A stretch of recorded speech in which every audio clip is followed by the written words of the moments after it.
Disclaimer: the views and opinions expressed in this episode are those of the guests and do not necessarily reflect the official policy or position of USA Global TV and Radio. The content presented is for informational purposes only and is intended to foster open discussion and debate. Viewer discretion is advised. USA Global TV and Radio does not endorse any particular viewpoint and encourages viewers to seek out additional information and perspectives. Saving America with Dr. David D. Schein.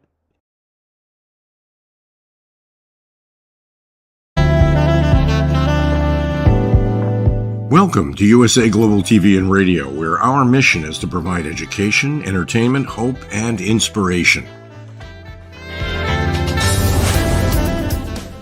USA Global TV and Radio connects you with experts and audiences all around the world every single day to help you succeed in business and to live a richer life.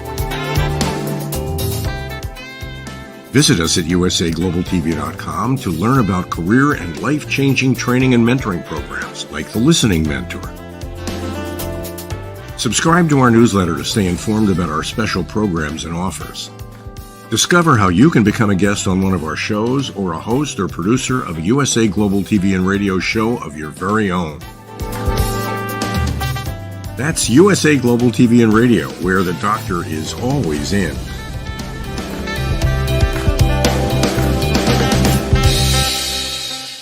Welcome to Saving America. This is your host, Dr. David D. Schein. Slaughter of 6 hostages by Hamas terrorists. This is a continuation of the outrage that began with the atrocities by Hamas and some civilians on October 7, 2023. Of the many hostages taken that day, beyond the 1,200 killed, only about a third have been released. Many are already dead. The cowardly Hamas terrorists have resisted a ceasefire and they've hidden behind these innocent hostages and their own civilians. On the verge of being rescued by Israel Defense Forces, IDF, Hamas executed 6 hostages, 4 men and 2 women. Remember, these were unarmed civilians who were taken on October 7th, and there was no way for them to protect themselves. One of the men was an American Israeli citizen, Hirsch Goldberg, Poland. This further underscores the harm done by the weakness of the world stage, the Biden administration. It includes the administration's failure to fully support the work of the IDF to remove the terrorist threat of Hamas and other Iran-backed terrorists. Seeing the pictures of these 6 hostages brings tears to my eyes. I mean that literally. I can only express my regret and sympathy to the families of the 6 and the others killed on or still held hostage. At this point, I do not believe there will be a ceasefire until Hamas is completely destroyed. Harris explains flip-flopping. Her values have not changed. Whether you watch the CNN interview with Kamala Harris and Tim Walz or not, you most likely are aware of it. As expected, it was a softball interview without any tough follow-up questions. Harris has been criticized for having Walz there to back her up. This is clearly not a big press conference or interview that many, even on the slopstream side of the press, are demanding.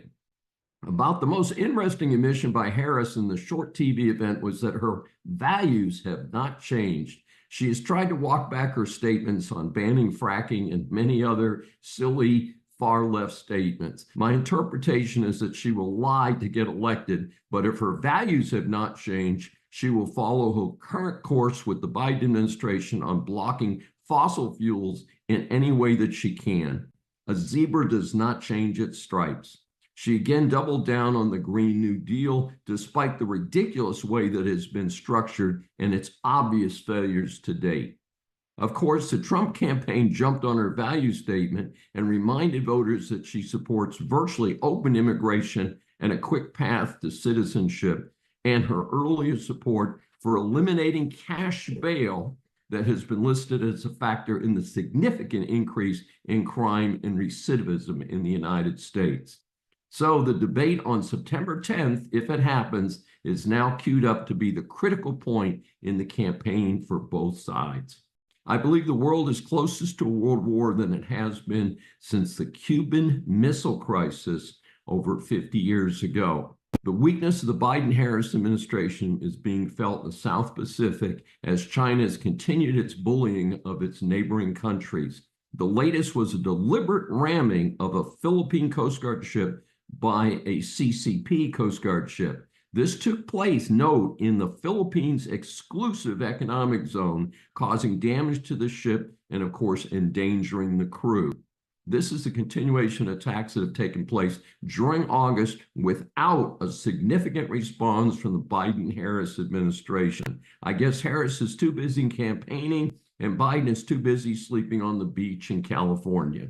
Illegals invading our country have become so bold that it is reported that a Venezuelan gang has taken control of 3 low-rent apartment complexes in Colorado. The report is from Mike Kaufman, mayor of the Aurora, Colorado, a suburb of Denver. Apparently, these gangs get into some units and then intimidate others who are there and even the landlords.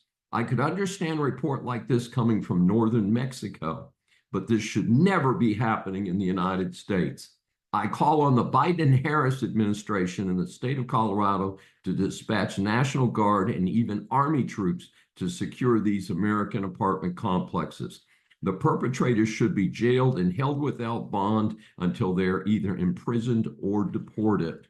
The attorneys general for about half the states have asked SCOTUS to block the new EPA methane standards for the oil and gas sector. The EPA claims that these new standards are part of its efforts to sharply reduce emissions of methane and other harmful air pollution from oil and natural gas operations. However, these attorneys general filed an emergency appeal to prevent the EPA from enforcing the rule that went into effect earlier this year. The basic claim is that the new EPA rules ignore the normal process for using certain technologies to achieve emission controls. Further, the 1- and 2-year time periods for implementation are simply too short. The supporting argument is that these new rules could be very costly, thereby imposing greater costs on consumers.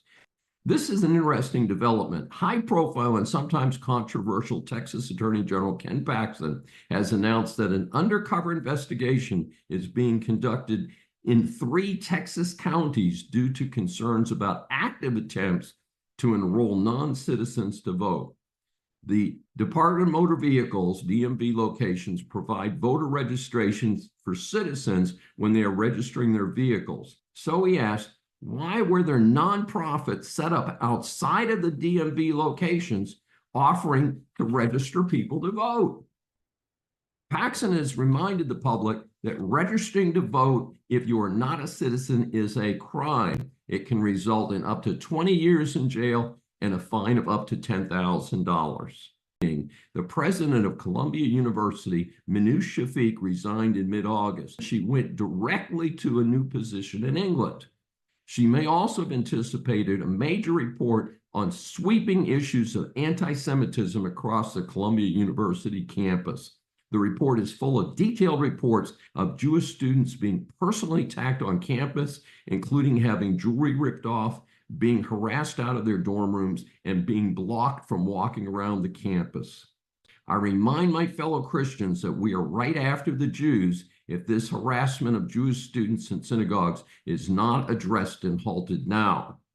This is not Lebanon. This is the United States. Universities like Columbia get substantial funds from the United States government.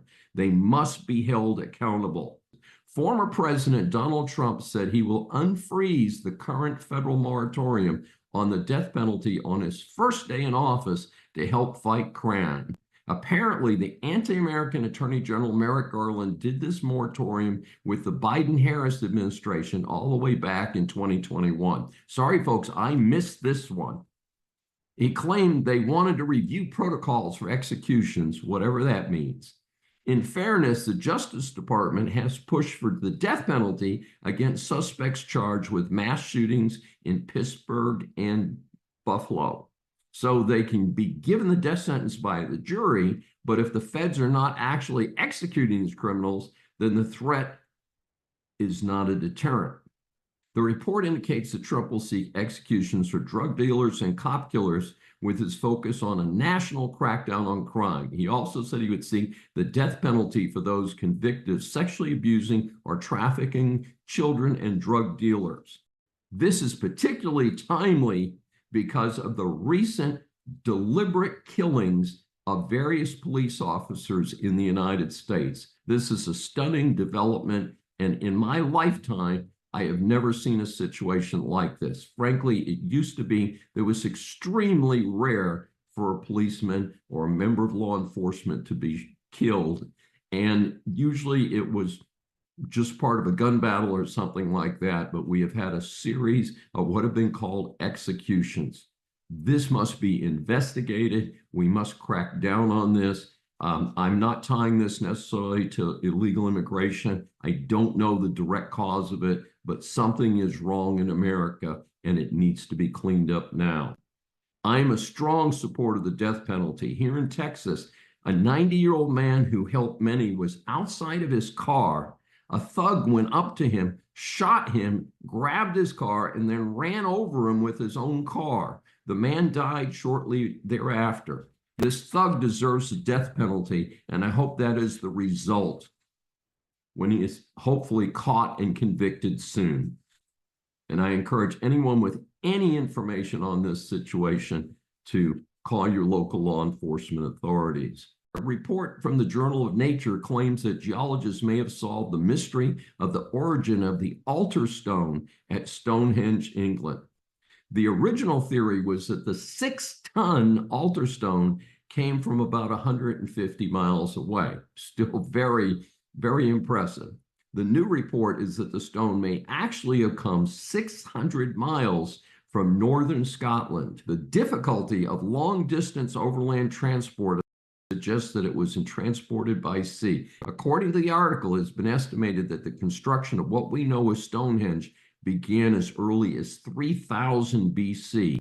However, the site may have been used as a worship location or gathering site as early as 10,000 BC. Saving America welcomes Dr. Matthew Garrett. He is recently retired professor of history and ethnic studies at Bakersfield College. Dr. Garrett's colleagues repeatedly elected him to campus-wide office, and he received numerous awards, including the institution's Lifetime Leadership Award in 2021. He is also an award-winning author with research and publications in Native American history, and his musings appear in both popular and academic journals. However, Dr. Garrett risked his reputation and tenure to question partisan policies and expenditures at his college. He rallied 24 faculty at his institution to found the Renegade Institute for Liberty, dedicated to civil debate on matters of public interest and to advocate for Western ideals like free speech, free markets, and equal treatment under the law. In 2020, his college issued disciplinary action, and it was circulated to the local media, and Garrett responded with a First Amendment lawsuit in 2021. That suit was later amended to reflect continued retaliation, and after a lengthy legal proceeding, Dr. Garrett and Kern Community College District have agreed on a significant settlement that has made national headlines. Before we begin our interview with Dr. Garrett, here is the statement of the Kern Community College District. It has, to quote, settled all issues with Matthew Garrett. To be clear, the dispute with Matthew Garrett was a disciplinary matter due to his disruptive actions on campus, none of which concerned freedom of speech. Kern Community College District unequivocally supports the right for our students and faculty to share their views and opinions on campus and elsewhere. As this is a confidential personnel matter, we will not comment further. Whoa.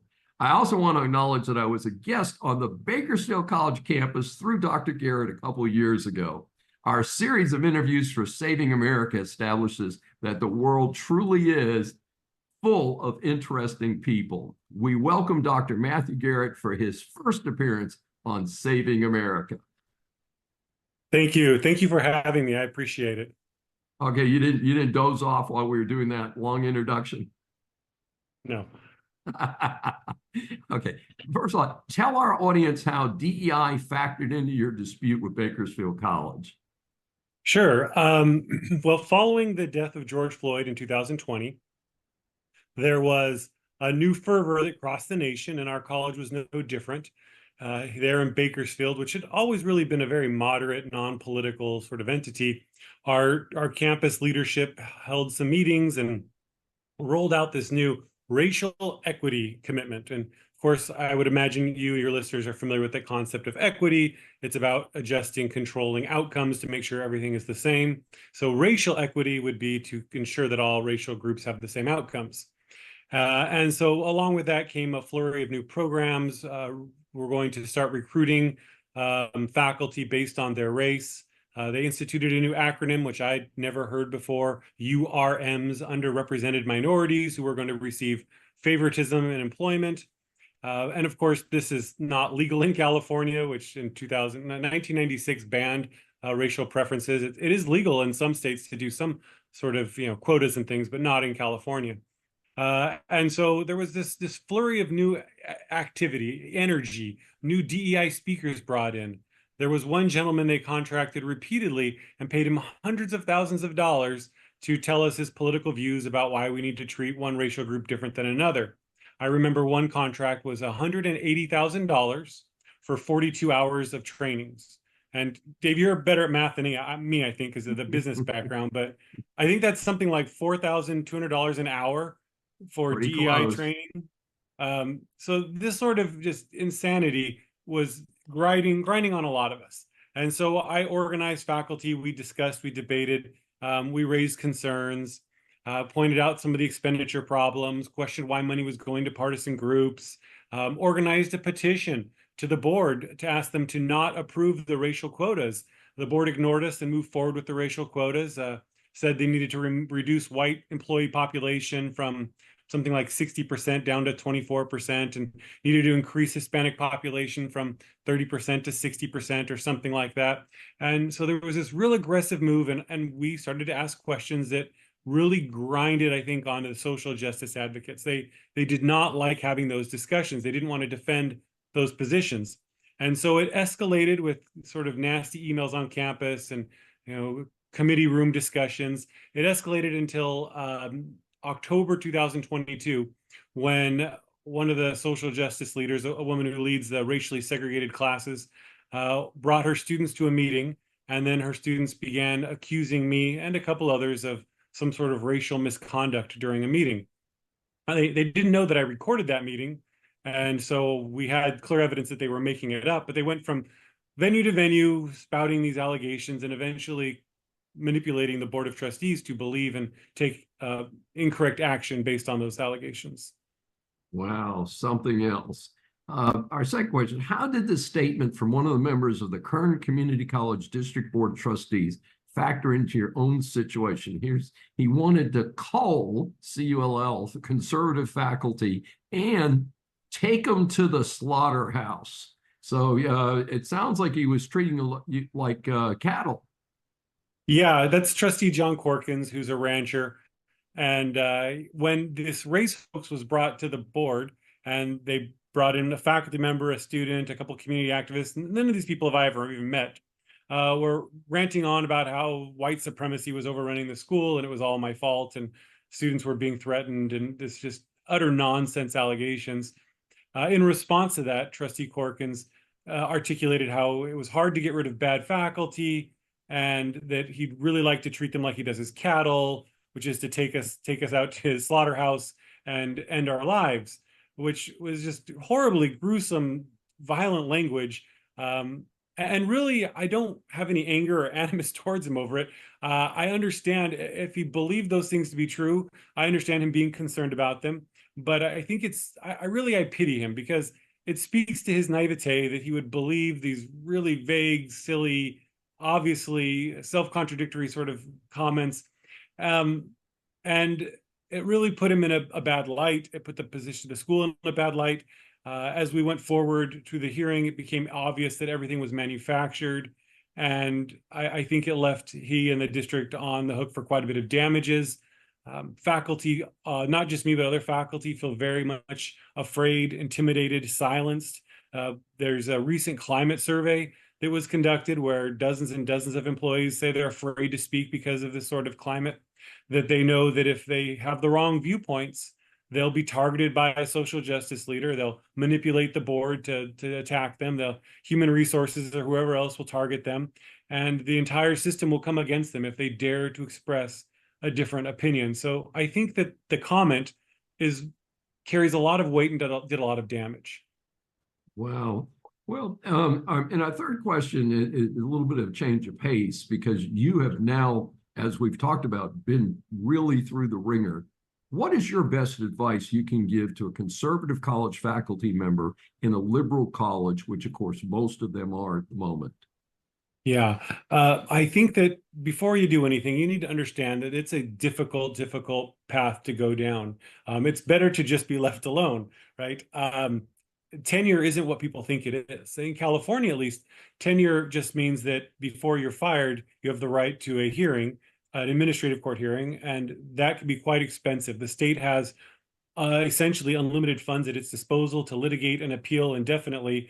In my case, by the time we settled, I had already lost $500,000 in legal fees and back wages by the time we agreed to a settlement. So unless you're prepared to really do that, they're going to try and starve you out. But if you're prepared to go that route, if you're willing to risk it all to defend, truth, virtues of Western society, like equal treatment under the law and free speech, then there are some steps that I would recommend. One of them is to make sure you have a group of trusted people, because you want some that are public and some that are not so public, because it makes it harder for them to target you. In my case, half the department chairs had signed their names next to mine. There was a lot of institutional strength from that side to make it hard to sort of pick on me a little bit. They still did, but it gave me quite a bit of strength. And then private friends as well. When we got to the hearing, I was shocked at the outright lies that people would say under oath. And it was really quite helpful to have them then turn to committee chairs and say, that's what happened, right? And then the committee chairs would say, no, that's not what happened. And so it was really advantageous to have quite a few friends who were committed to telling the truth because they weren't out to get me. That's not always an option though, right? Another thing to do is to record everything. I recorded everything. I recorded every public meeting I could legally record, and I recommend the same to everyone else, because that's what really saved me. They made up all sorts of lies, and a recording made the difference. Also, emails, oh my goodness. They made all sorts of crazy statements that we could easily disprove by email. So make sure you're keeping records. Also, I'd say pick your punches.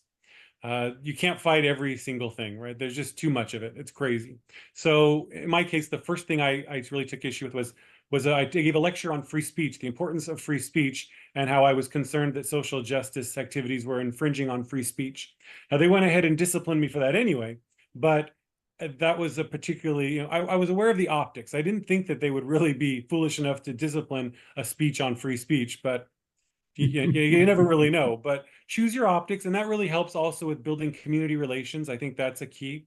It's building community relations. And in my case, we probably buried the Board of Trustees in hundreds of letters from the community demanding, outraged by what was going on campus.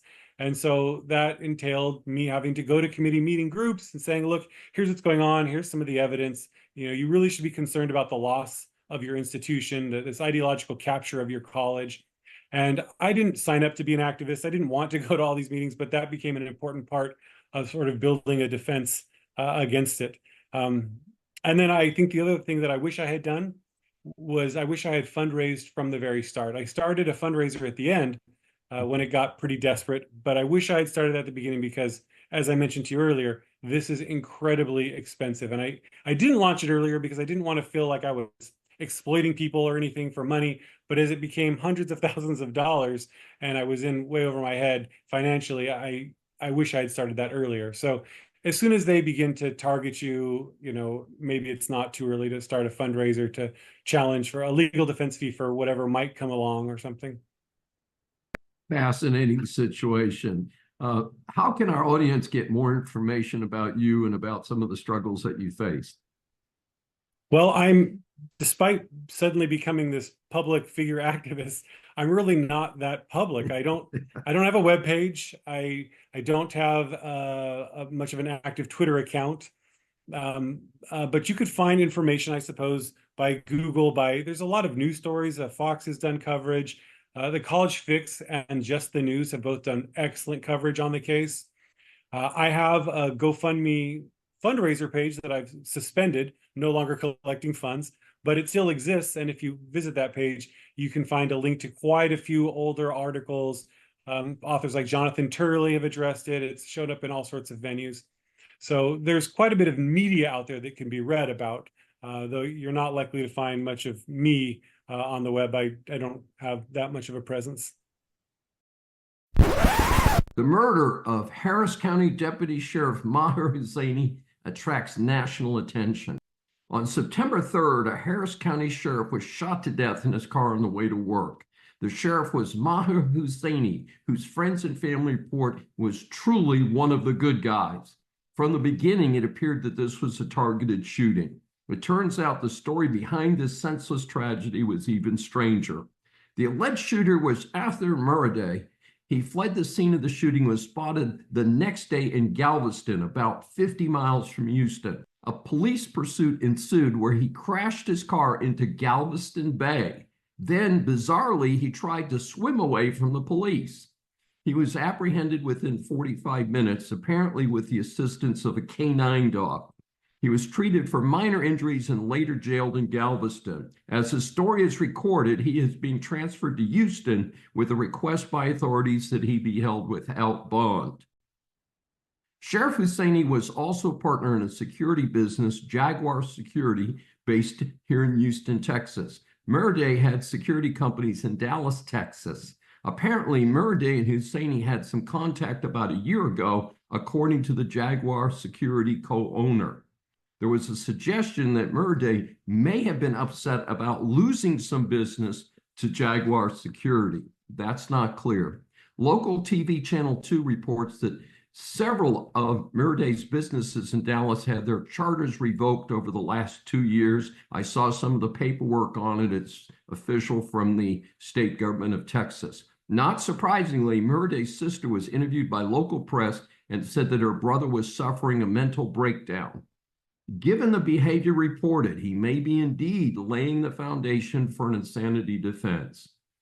In this time when there have been far too many of our heroes in blue killed and injured, this story is even more compelling given the person behind the headline. I extend my sympathy to the family of the victim and to the others impacted by this senseless tragedy. 3 American service members dead, 35 wounded in the Iranian-backed drone attack in Jordan. Since October 7th, Iran proxies have attacked U.S. and allied interests about 150 times. Shipping in the Suez Canal has been disrupted by itself, causing major financial losses.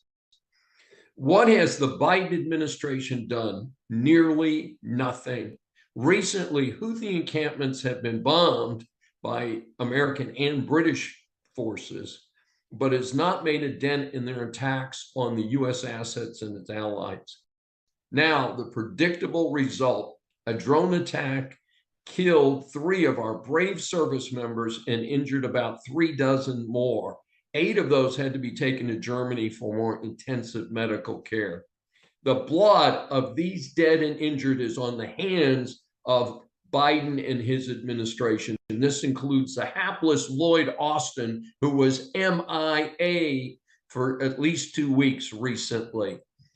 This is clearly Biden's responsibility. He has had the worst cabinet since, I don't know, in the history of America, since we started having cabinet members, if there's been a worse cabinet or a worse president.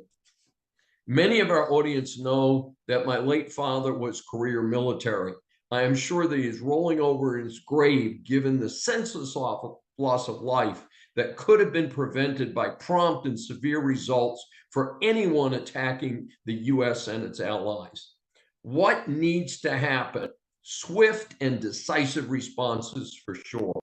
Number one, enforce prior and new sanctions on Iran's business. When they're broke, they can't send millions of dollars worth of armaments to other terrorists. Seize ships going in and out of Iran with arms or oil on them. No more Mr. Nice Guys. No chance to make money to buy more drones. 3, bomb into oblivion any spot on Earth that launches an attack on U.S. or its allied assets. Stop interfering in the Israeli-Hamas war and send Israel the armaments that it needs to continue to exterminate these subhumans in Hamas and their supporters. Number 5, America needs to review its membership in the UN, not in UNRWA, the particular committee they recently found out had people in that operation under the UN who were involved in the atrocities of October 7th. What? How can this be happening? The UN is no longer a friend of the United States. It's not a friend of the civilized world. What do we need to do? We need to evict them from their cushy headquarters in New York. We need to tell them, hey, find another place to practice your Marxist nonsense, pro-terrorist nonsense. And it's time for the United States to continue to work with its true allies in NATO, the Pacific Rim, and so forth. And last, seal America's borders. Collect the terrorists who are already here.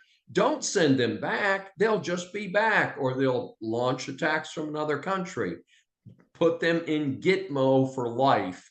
And remember, people in Gitmo do not get American benefits of state-appointed attorneys and things like that. There's no due process if you're a terrorist. Lock them up at Gitmo, expand Gitmo. That's what we need to do. Americans should contact their senators and Congress members and push the plan above. Let's get tough folks to the elected officers who will protect America in the future. As we grow up, a common reference for success or failure is the letter grade. Whether we're in grammar school or college, we all want an A grade and certainly regard an F as a big failure. Here at Saving America, we scan the news for reports of celebrities, politicians, or others who just end up in the public eye. So the A grades are awarded to people and organizations for great service to their communities, and the F grades, of course, are unfortunately more common, are awarded to those who need to do a lot better. The badge of dishonor belongs to the communist scum on the National Labor Relations Board, or NLRB. Not all of the members, there's 5 members. They're appointed politically, and you can guess what party has the majority position at the moment. And they recently decided, just on their own, that the secret ballot elections, which is a significant control to avoid illegal activities by the unions and by employers, can now be avoided. When one neo-Marxist, Franklin Roosevelt, was running the country, one measure was the passage of the National Labor Relations Act in 1935 during the heart of the Great Depression. It did have to go through some court challenges, but basically following that, the United States rapidly unionized, and almost all industrial activity, transportation, whatever it was, became unionized in a big hurry. Only some classically low-wage jobs like restaurants and stuff, even some of them got unionized, but generally it was in the industrial sector. And so to operate the NLRA, the Act created the NLRB, the National Labor Relations Board, again with 5 people, usually 3 from one party, 2 from the other party. And what's interesting to me about this is that it is not in the Department of Labor. It is a separate agency. They're in some fancy, I've been there, they're in some fancy office space up with the lobbyists in Washington, D.C. They're not in the U.S. Department of Labor in the plain buildings with the metal desks. So I find that kind of interesting by itself. When I'm dictator for the day, all of this will be under one department, simplify life a lot. In any event, the law created a situation where you had mass unionization over a very brief period of time from about 1935 to 1940. And then what happened is, of course, Pearl Harbor, the United States enters World War II, and unions were prohibited from striking during that time period. Now, some of the unions did strike anyway, but that was met with the Army going in and forcing people to go back to work and other really crazy stuff. However, the war ended in 1945. By this time, Harry Truman was president because FDR had passed away in office. And what happened at that point was something that's pretty interesting, because then the unions went on strike, and there were massive strikes across the United States, just crippled the United States industrial activity at a key time when people who had not been able to buy cars for 4 years, refrigerators or whatever, could suddenly buy these things. And so the demand was there, but the production was not, because the unions went on these massive strikes. So in any event, 1947 comes along, and Congress puts together the first set of reforms of the National Labor Relations, and basically create a little bit more balance between unions, which were given free run from 1935 until that point, to give a little bit more balance, give a little more power to the employers to at least have some opportunity to oppose unionization. Now, that was Truman, who was elected by the unions, vetoed it. To give you an idea how strong things were, it passed over the veto of Truman. So it was kind of a really interesting situation. So the reason why I'm concerned about what's happening right now is the current demand of the auto workers for a 46% pay raise and a 4-day work week. This is 3 times the official inflation rate, even under the Biden administration. And last I heard, they are looking at putting 140,000 auto workers out on the street.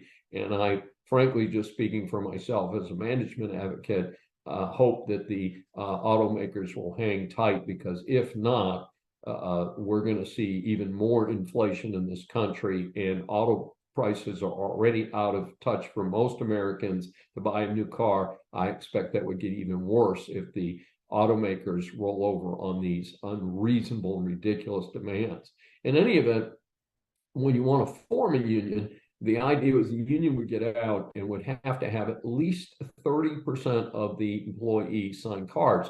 Now, this is often done at bars and places, ice houses here in Texas, where hourly workers at manufacturing companies hang out. So there's only one side involved, and a lot of times it's personal pressure. So, you know, a union organizer will buy them a few beers and then say, hey, how about signing this card? And if the other guy doesn't want a union, he'll say, hey, you're going to get to do a secret election. You know, you don't have to vote for us at that point. So the guy signs the card. Well, he doesn't realize that if he signs a lot of, the union organizer gets a lot of cards, this guy may end up with a union whether he planned to vote for one or not. So this is a very serious situation. And so now that brings us to the CMEX decision by the current commies on the National Labor Relations Board, at least the majority.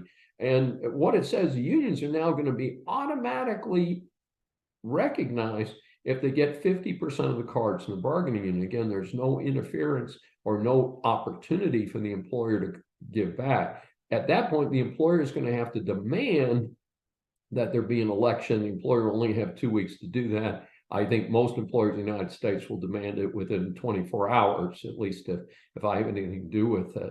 But it's a very troublesome situation. But there's a second part of the CMEX decision that's even more troubling. Another part of CMEX decision, union alleges unfair labor practices. The acronym is ULPs. Anybody in the labor business knows what a ULP is. What happens is anytime the union loses an election, they allege ULPs. Doesn't mean that they really did have ULPs committed by the employer. The unions always allege them. Well, in this situation, if the unions run in after they lose an election and say to the NLRB, hey, we lost the election, the employers did all these bad things, ULPs, the NLRB will order the employer to negotiate with the union without further consideration and without rerunning the election, which is the normal remedy if there's an allegation that the election was filed up by the employer. So this is a very difficult situation. I do not expect the Biden administration to do anything to help this situation. In fact, I think they will come out on the union side. Although, interestingly, Biden was asked if he thought the auto union was going on strike, and he said, no, I don't know that he consulted his handlers before he made that quick reply. So one of the things to look at here is the reality is that less than 10% of the American workforce is unionized, and it's very heavily concentrated in transportation, the few heavy industries like auto workers, and of course our nearby refineries here along the Gulf Coast. And other than that, there's just not a lot of unions involved in things. So the America today is very different than the American workforce in 1935. And one of the things that I think is very interesting about this is that virtually all of the job growth in the United States has taken place in what are called right to work states. Now, a lot of people confuse that concept with employment at will. It's not. What it says is if your company gets unionized in a right to work state, you have the right not to pay union dues and not to be involved with the union. Now, to my surprise, the ill-considered governor up in Michigan has decided that they would withdraw from right to work. And I think that is an idiotic decision and will in turn encourage even further growth of industry and businesses in the Great South, particularly Texas, across the Great South into Florida and up toward North Carolina and Virginia. And so I think it's just a very stupid thing for any state to do. Personally, I think right to work should be the law of the entire United States. And it is the law in about a third of the states at the present time. So, Saving America awards its not coveted F grade to the members of the NLRB who are destroying American workers' right to vote for a union or not.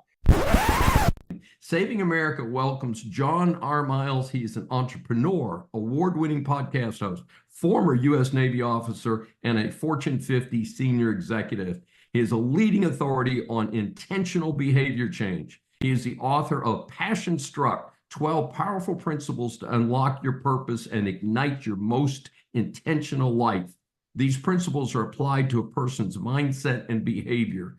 Miles discovered these by examining and interviewing successful professionals such as Mark Bainoff, David Rubenstein, Katie Milkman, Bernie Marcus, Yuri Levine, Marshall Goldsmith, Robin Sharma, Susan Cain, Sean Springs, Thaddeus Bullard, Elon Musk, Susan Wojcicki, Dwayne "The Rock" Johnson, Navy SEALs astronaut Chris Cassidy, and General Stanley McChrystal, who we see on the news occasionally. His book, Passion Struck, is a gold winner as recognized by the Nonfiction Authors Association.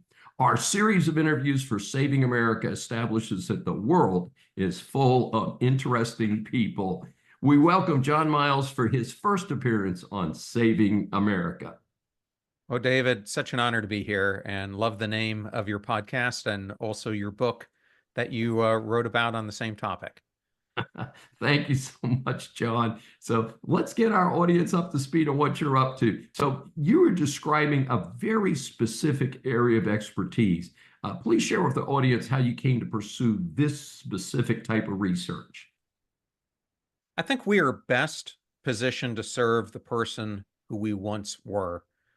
And in my case, I was living what many people would call the dream life. I found myself in the C-level of a Fortune 50 organization. We were making $60 billion in revenue, and I should have been the happiest, most fulfilled in my entire career.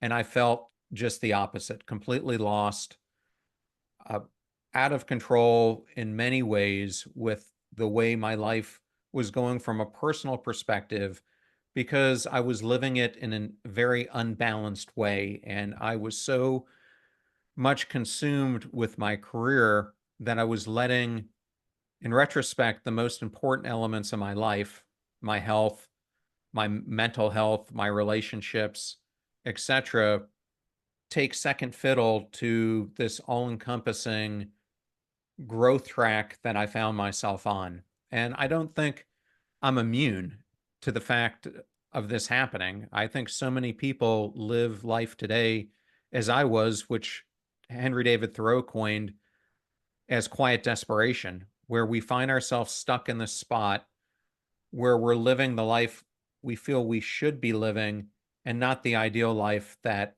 we've been put on earth to do. And so what I've really documented is my own personal, what I call me search and path to going from where I was to doing the career and life that I have now. And so what I found was at the core of all of that was living life intentionally, meaning I really discovered that it's the intentional choices that we make, the micro choices that make up the moments, the seconds, the minutes, the hours of our every single day of life that we live that ultimately culminate into what I like to call the tsunami of greatness or the waterfall of despise. And you can choose to live your life wisely and end up in one scenario, or choose to live it the other way and end up in that valley of despair. And so that's what this whole movement is really about, is how do you create intentional choices every single day that get you closer to living your self-realized self. Wow, what a powerful statement. So explain to our audience how your book, Passion Struck, can help people in various fields of work, because we're not all office workers and things like that. So how does that work? So people often have asked me, looking back on your life, what would you tell your 20-something-year-old self? And my response is, I would give them a copy of this book, because I wrote Passion Struck not just for the office workers, as you said, but anyone who fits one of these different profiles. Perhaps you're a high achiever no matter where you're at, but you're stagnant or you're stuck where you're at. How do you break through and, as Marshall Goldsmith said, get from where you're at to where you want to be? The other group of people are those who feel really stuck in their life, and they find themselves in that quiet desperation that I found myself in, and they don't know how to break through the chasm of the life they've created to the one that they could, if they're intentional about it, create for themselves. And then the last group of people would be new college graduates or young adults who are looking to chart their course in life. So I kind of oriented it so it would fit any one of those. And I think, similar to your books, what I am realizing is that not only the United States, but most Western countries are in a period of decades of decline. I mean, if you look at the charts on entrepreneurship, which made the United States the envy of everyone else worldwide, we're in 4 to 5 decades of decline, and it's not ending. And I believe a big reason for this is we have decided in so many cases to take the path like I took, which was the safe path. I came out of my time as a military officer, and when my opportunity to go in the FBI didn't happen, I ended up in the business world. And there was a point during that trajectory when I was at Arthur Andersen, actually in Houston, where you're based, where the whole company, because of the Enron fiasco, disintegrated before my eyes, right as I was putting on partner. So the timing couldn't have been any worse. And I had a chance at that point to go down the entrepreneurial route myself. But I think I was conditioned to kind of see that the way that my life was going was to work for a company, work my way up, do the classical type of job structure that my father did. And I think a lot of people are entrapped in that thinking, and not thinking of how your life could be different. And I really believe that with the onset of all the digital disruption that's around us, AI, robotics, etc., that life as we know it in work, regardless of what industry you're in, is completely evolving. And the one thing that you can do to take charge is to live your life as if you are a constant learning machine. Because the one thing that you're going to need to do if you want to be able to take charge of your career and your life with all the change around us is to stay ahead of it. So that's what the book really teaches you, is how to use passion, perseverance, and intentionality, all coupled with a constant learning mindset, to really create the path to a life that feels fulfilling and allows you to really outplay the forces that are going to completely disrupt millions and millions of lives over the next 2 decades. It's such an impressive situation, and I can certainly relate to that. As you know, we ask 3 questions and we try and keep it short. So you've got 12 principles in your book. We don't have time to cover all of that, but would you like to share with our audience a couple examples, 2 or 3 examples, so they'll know what to see or expect in your book? Sure. The book is created out of 3 different sections. The first one and the second one all go into these shifts or principles that I talk about. 6 of them are mindset shifts and 6 of them are behavior shifts. And then the last section of the book I call the psychology of progress, is really using behavior science, psychology, and neuroscience to implement them into your life. So out of the 12 principles, a few that might resonate with people. One would be the mosquito auditor. I like to use metaphors so that people would remember these concepts. And this has been a fan favorite. I happen to be listening to a radio program where the announcer asked, "What is the most dangerous animal on the planet?" And like all the listeners who were calling in, we all got it wrong. We were all thinking sharks or lions, spiders, this, that. It turns out that it's the mosquito. And even today, as we're recording this, on the front page of the Wall Street Journal was another mosquito-borne illness that is starting to go global. Yes. So the reason why I ended up doubling down on this is mosquitoes by themselves feel so benign. I mean, oftentimes we'll hear their buzzing, but we don't really take them seriously in much of the Western world because we get bitten, we have some itching, we don't think that they do much harm, but that's really not the case in much of the world where it's killing millions of people each year. The same thing go for the invisible influences in our lives. And I lay out in the book 3 different types of mosquitoes. They're more than this, but I thought this was 3 clear examples: the bloodsucker, the invisible suffocator, and the pain in the ass. So that is one chapter, and I write it in a way for your personal life, and I also go through examples for your career as well.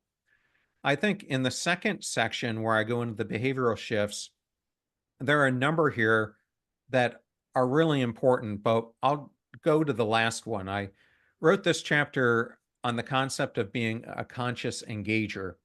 And I was really exploring here all the distractions in life that are keeping us from becoming the best person that we can become. And people often say, you know, John, you're living your life on autopilot. And I think it's the wrong analogy, because on autopilot, at least the plane is going in typically a positive direction. I think the better analogy that I explore is that we're living our lives more like we're pinballs aimlessly drifting through the game of pinball, not controlling the pinball, but letting the game play us. And I think it's a great analogy for how so many of us live our lives. And in this chapter, I really explore the wisdom of Stephen Covey, specifically his adage that the main thing about the main thing is keeping the main thing the main thing. And so oftentimes, as we chart our course, we have a main thing, which is typically the values that we live our lives against. Yet, with all the distraction around us, they often get pushed to the wayside. And I think it's when that happens, we find ourselves living unintentionally, just going through the motions like the aimless pinball. And I go through much more exploration than that.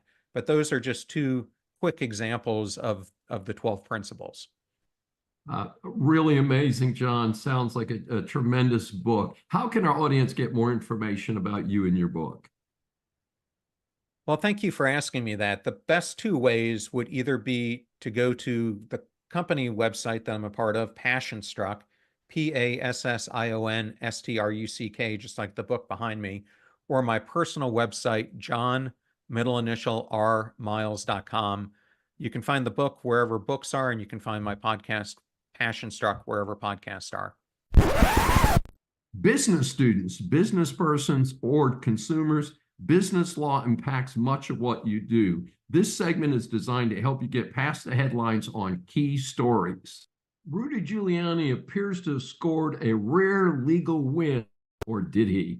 Anyone who follows the news knows that Rudy Giuliani, also once known as America's mayor, has had some tough times over the last few years. A bankruptcy court just dismissed Rudy's case at his request. This is very rare, since usually people in bankruptcy want the case to continue until a resolution with the debts compromised or forgiven. Rudy asked that his Chapter 11 bankruptcy case be dismissed, since this will allow him to appeal a $148 million defamation judgment against him. This, however, will make him susceptible to other lawsuits and judgments that are pending against him. One article that I read said that he cannot file for bankruptcy again for 12 months. This is actually misleading. He cannot file a Chapter 11 again. However, I would think that Chapters 7 and 13, which are both used by individuals and consumers, may be possible. The bankruptcy court froze all other civil litigation against Giuliani, including the defamation cases from election technology companies and a lawsuit from Noel Dunphy, who accuses him of sexual abuse. Nearly all of Giuliani's current debt was, however, the $148 million judgment in Washington, D.C. This was a jury award to Ruby Freeman and Wandrea Moss. These were two election workers he allegedly defamed by claiming they manipulated votes in Georgia. I think many of us saw some video of things happening in an election place after the doors had been closed. I believe that may be in reference to that. I'm not really sure. Giuliani's assets, in contrast to the $148 million judgment, are only evaluated at $10 million, specifically being a condo in New York City and a condo in Florida. Apparently, there are serious allegations that the creditors are not getting the straight story on Rudy's finances. So Rudy has taken a big risk that he will reverse or substantially reduce this big defamation verdict against him, and that he can also handle other legal exposures during this same time. Note that Giuliani has already lost his New York bar card and may soon lose his DC bar card. He also faces criminal charges in Arizona and Georgia.